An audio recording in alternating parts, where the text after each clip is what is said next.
Fayette, and I saw these two girls walking up through there, and I was sitting there in my car, and I waved at them, and they went up the street, and then they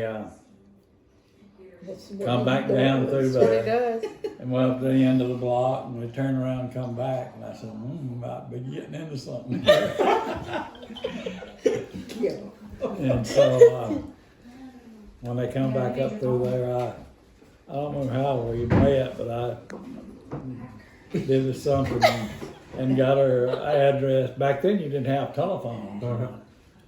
And I went over there and she come to the car where I was at. And she gave me the address. I think's how I got there. But when I went over to where she lived, I never had been to Bluff where she lived. And I kept driving up and down through there, and I could never find their mailbox. And there's a guy walking down the street there on the highway, you know.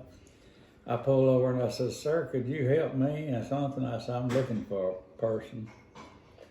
And he wanted to know who it was, and I told him it was Nell Smith, you know, and he looked and he said, "I don't know Nell Smith, but I know an S in Nell."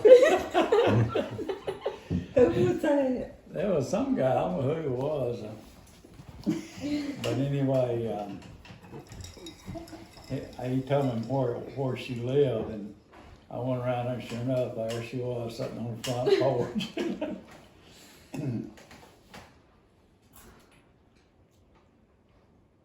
But she wouldn't let me leave until I promised I'd write her. Back then, you'd write every day. It'd be 5 or 6 pages.